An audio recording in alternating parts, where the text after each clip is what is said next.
오늘은 대림절 첫째 주일입니다. 교회력으로는 새로운 한 해의 시작입니다.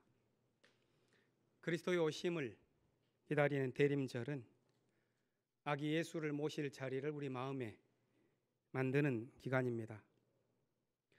그런 의미에서 대림절은 하나님의 말씀이 육신을 입어서 우리 가운데 나타나도록 우리를 성육신의 사건 속으로 초대하는 기간이라고 할 수 있습니다.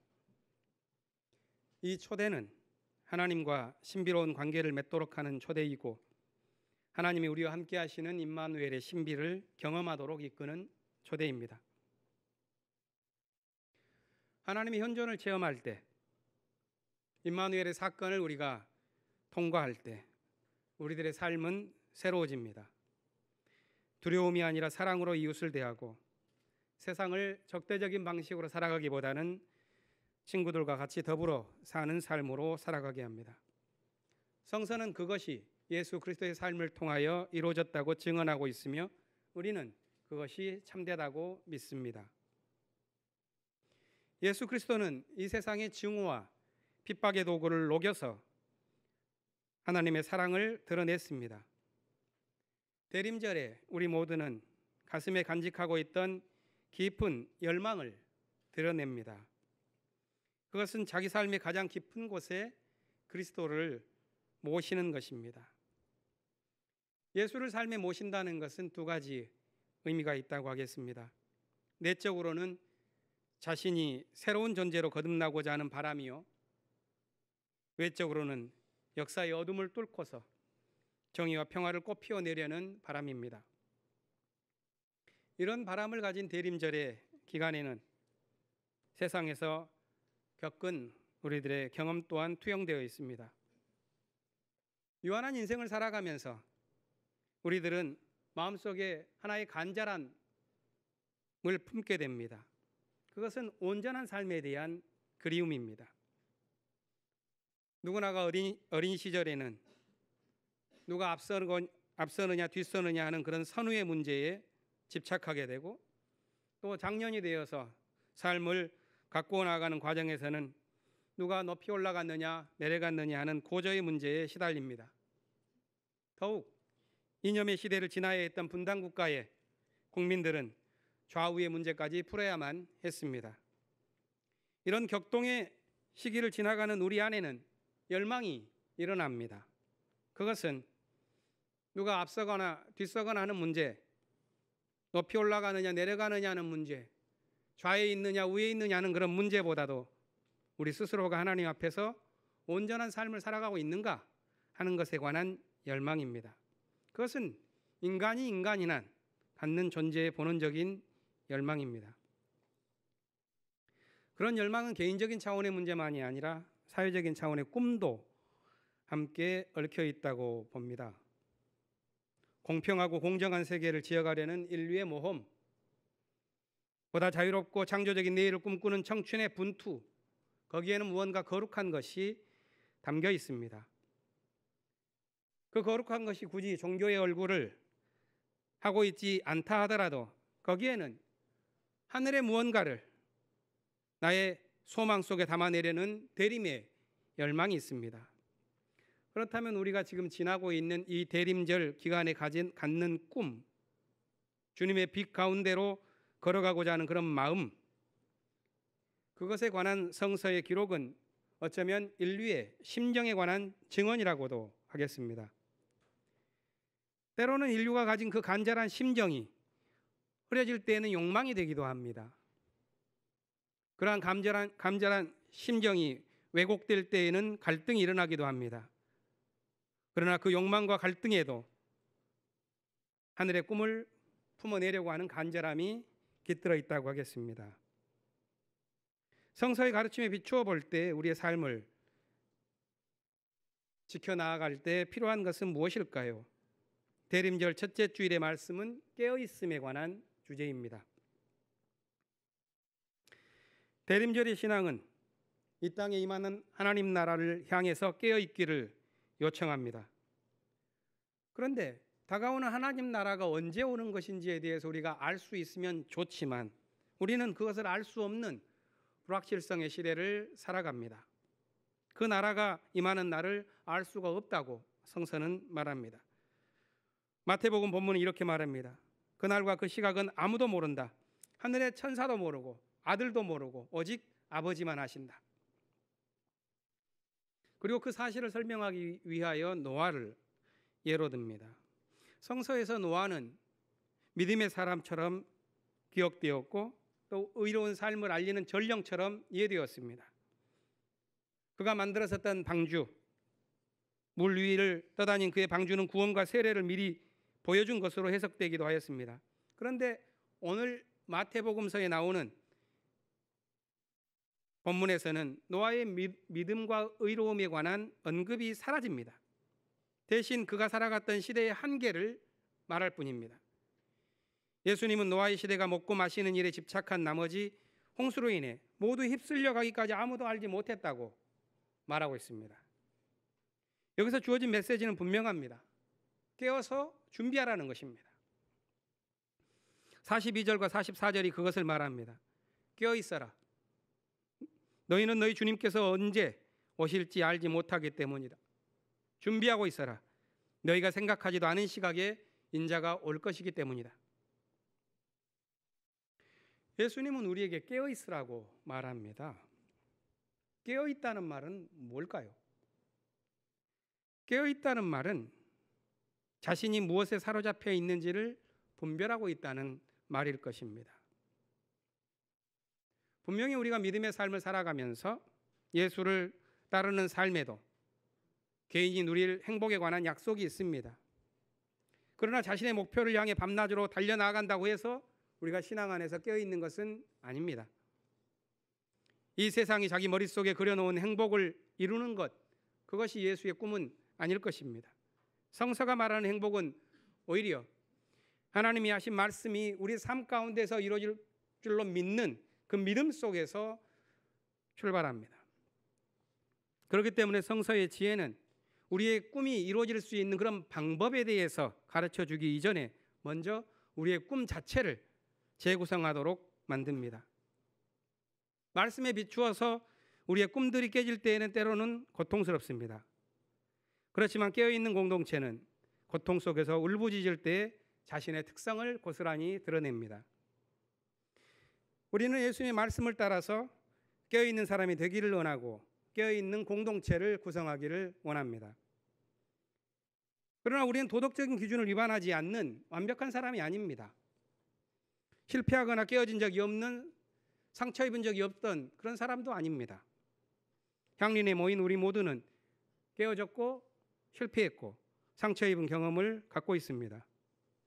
그러면 우리가 깨어있는 공동체를 만들어가기 위해서는 서로를 용납해야만 합니다. 아픔 속에서도 하나님의 말씀이 이루어질 줄 믿고 생명의 샘물이 흘러나가도록 먼저 자신을 낮춰야만 합니다. 시련의 시기에는 자신의 옥합을 먼저 깨뜨려서 향유가 깨어나도록 흘러나오도록 해야 합니다.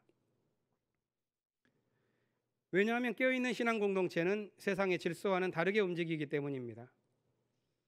자신들의 강함이 아니라 자신들의 약함이 상대방을 움직일 수 있도록 하는 것이 깨어있는 공동체입니다.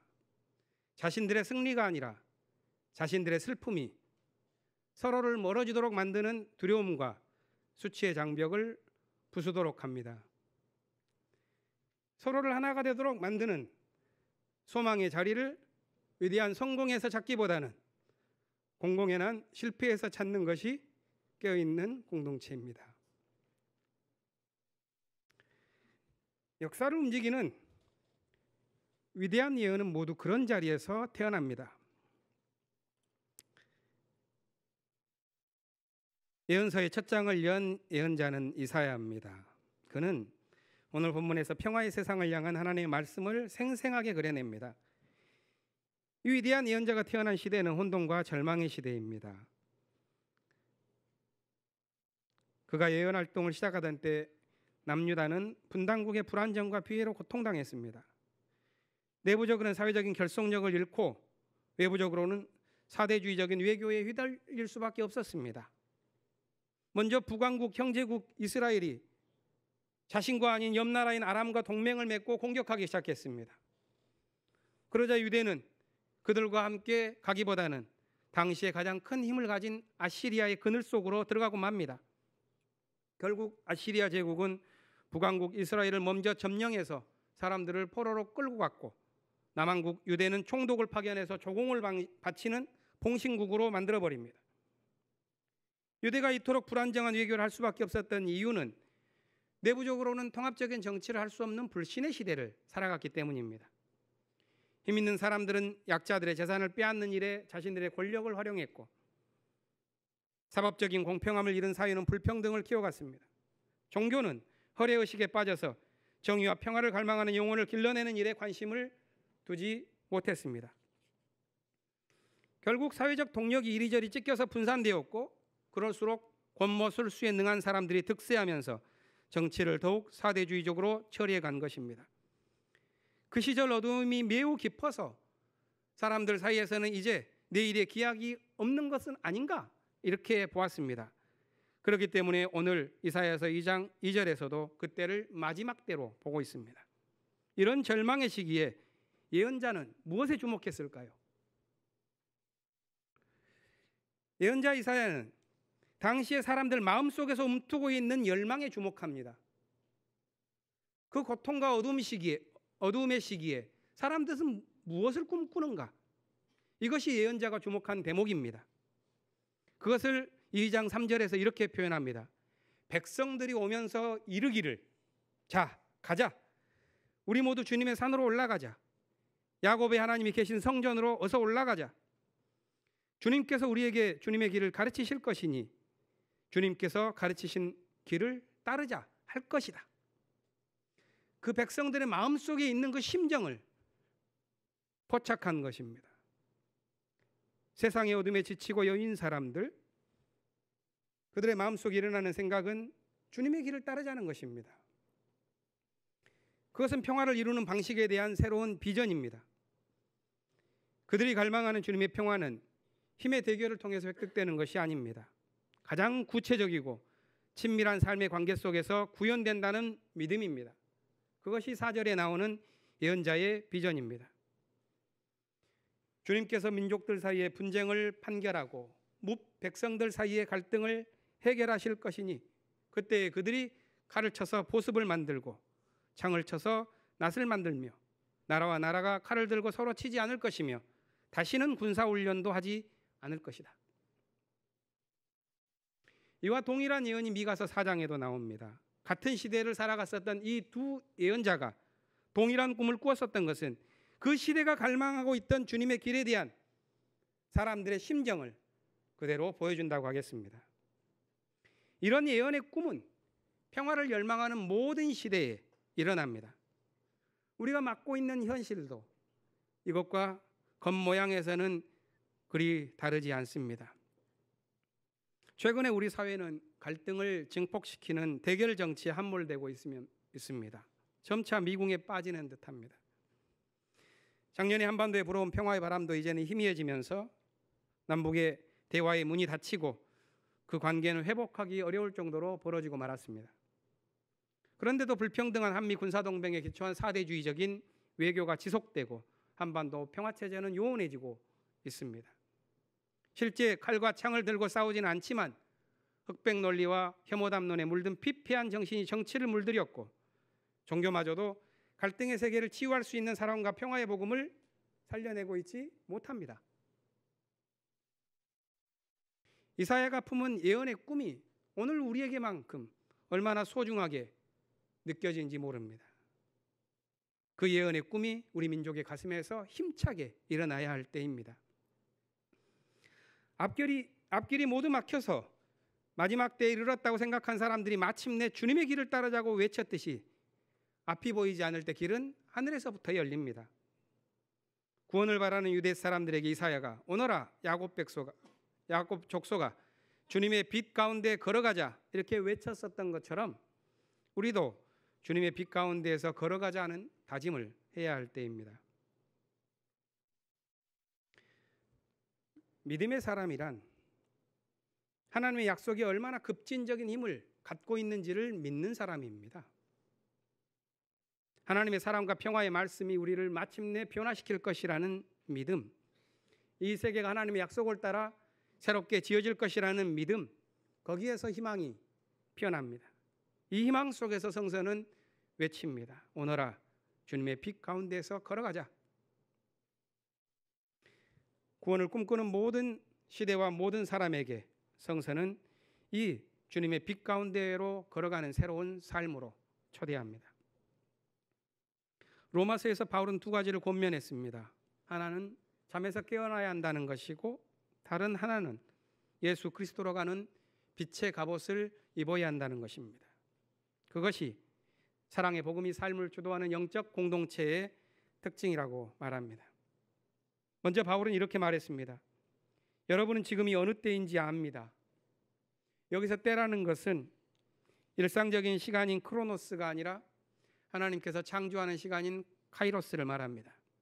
믿음의 사람들은 이 하나님의 시간 카이로스에 주목합니다.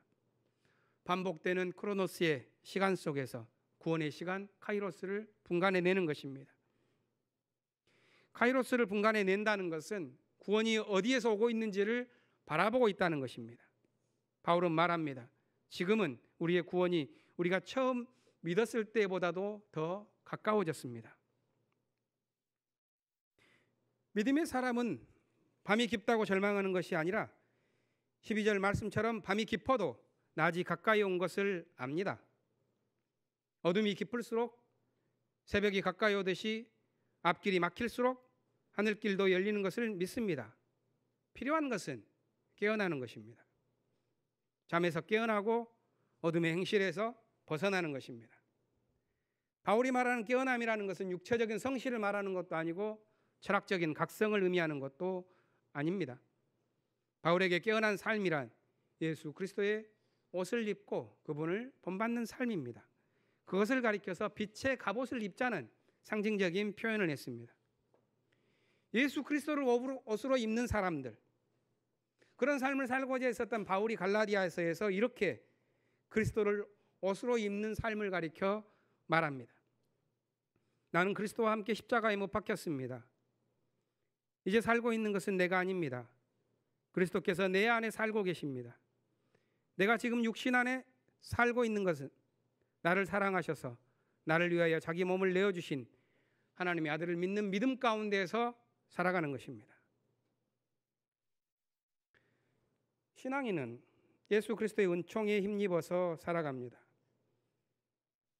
예수를 십자가로 몰고 간 힘의 질서에 매어 살지 않습니다. 신앙의 공동체를 이루는 데 필요한 것은, 사람들 사이에 필요한 연대는 은총의 연대입니다. 그리스도의 은총에 서로의 믿음을 싣고 함께 나아가는 삶에서 신앙의 공동체는 지어집니다. 이 은총의 연대를 임마누엘의 축복 속에서 펼쳐가는 것이 신앙 공동체의 과제입니다. 그리고 그것이 절망의 시절을 지나가는 길입니다. 이 세상에서 작동하는 힘은 사람들을 양극화로 벌려내는 것이지요. 공동체 힘을 약화시켜내는 것이지요. 하늘의 영광을 누리는 사람들과 땅의 고통으로 인해 번민하는 사람들 사이를 점점 크게 벌려내는 것이 세상의 질서입니다. 우리들 역시도 그 질서를 피해서 살아가기 힘듭니다. 그러나 믿음의 사람은 예수의 기도를 드리는 것입니다. 하나님의 뜻이 하늘에서 이루어진 것 같이 땅에서도 이루어지기를 빌면서 나아가는 것입니다. 대림절을 맞아서 우리를 새롭게 하는 이 예수의 기도가 우리 마음속에서 솟아오르기를 빕니다. 하나님께서 우리에게 은총을 베풀어 주셔서 우리가 주님의 빛 가운데로 걸어가겠다고 하는 이 기도가 그리스도의 강림을 기다리는 믿음의 시간에 우리 모두에게 흐르기를 기원합니다. 침묵하겠습니다.